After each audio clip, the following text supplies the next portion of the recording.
Bienvenue dans Lampe 20A. Je suis Zero Karina. Et bienvenue dans Torche 19 partie 1. Je suis à l'harmonica. Une seconde. Comment ça 19? Bah quoi? Moi je crois savoir. Mais tout de suite, le confessionnal. Je sais pas pour qui il se prend ce caporal génie anal, mais je le prends quand il veut en 1vs1 finalisation avec mon dadidou. Je me demande si vous le faites exprès de mettre tout le temps deuxième. Pourquoi le classement général est parti? Hashtag never forget, hashtag ripampais. C'est fou comme il fait beaucoup plus froid ici en Suède. Mon feuillage s'épaissit de jour en jour pour me protéger. Microphone. Hey, salut chers camarades, ici Axeid. Tout se passe merveilleusement bien sur la petite planète. Les villageois vivent en harmonie, la végétation c'est à la perte de vue. Tout se passe pour le mieux, et ma colère s'est apaisée. Dis-moi je crois. Planète de merveilleuse patience, mais grave chien. Me phrase est inconstamment la mieux, bande d'enflures. La prochaine égalité, j'en reviens et vous allez tous à part un. En attendant, je continuerai à vous faire souffrir avec mes poils saliques. Voilà, bisous. Ah, je déteste le sujet de cette semaine. Je te déteste. Alors, Zal, pas trop dégoûté que mes arbres ont répondu avant tes sapins? Déjà pas quand tu parles, ça fait une paix qu'ils ont fini. Quoi? Comment?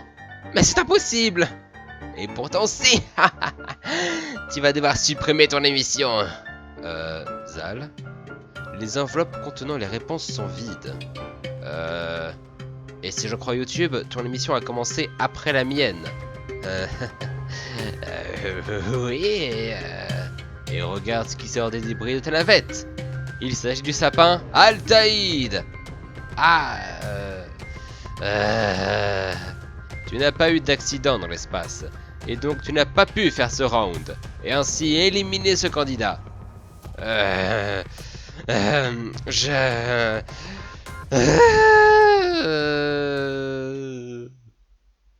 Bien.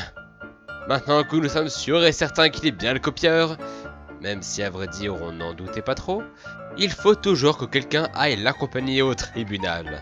Du coup, la personne éliminée ce round-ci se chargera du sale boulot. Vous êtes prêts? Le sujet cette fois-ci était de dire à quel point le savon c'est trop génial, en n'utilisant aucun mot qui fasse plus de 2 syllabes. Vu que la définition de syllabe change selon les personnes, je vais vous dire un truc. Je pense que la contrainte a été plus ou moins respectée. Par exemple, le mot génial. Il est censé avoir 3 syllabes. Gé-ni-al. Mais quand on le prononce, vraiment, on dit pas génial. On dit génial. Du coup, pour les phrases qui contiennent des mots de ce style, je dirais que c'est correct. Après, c'est vous qui votez, pas moi. Bien, voici les réponses. Le savon c'est génial car à l'envers ça fait nova, et que les novas c'est des étoiles qui explosent. Le savon, c'est savant. Ça sauf sans cesse c'est social, souvent seul, des senteurs de Satan. Que faire si les savons s'en vont? Il était une fois, un bagnard qui fit tomber un savon dans les douches communes d'une prison. Pour le reprendre, il a dû se pencher, ce con. Et une surprise il reçut dans le fion. Après 6 ans, ils sont sortis du bagne. La légende dit que les 2 hommes se marièrent en Bretagne. Le savon a permis cette rencontre idéale. Le savon c'est vraiment génial. Le savon c'est bien car quand on brille en public, qu'on est lavé de tout soupçon, il est bon de mener sa propre vie. Vous devez de prendre ce produit, si vous ne voulez pas salir votre image. Si vous voulez nous passer un savon, sonnez à notre save, on verra ce qu'on peut faire. C'est génial puisque Zal et les sapins ont des boutons moches quand ils touchent du savon, donc on pourrait s'en servir pour les conduire au procès, tout en gardant les mains propres. Le savon c'est génial car ça permet de glisser, et donc j'ai glissé dans une fille de 6 ans et ça me fait une bonne excuse. Vous avez jusqu'au 1er juillet pour m'envoyer vos votes. Choisissez jusqu'à 3 de vos réponses favorites. Envoyez-moi leur numéro par MP YouTube ou Twitter, et on se dit à la semaine prochaine pour le round 20B de Lampe.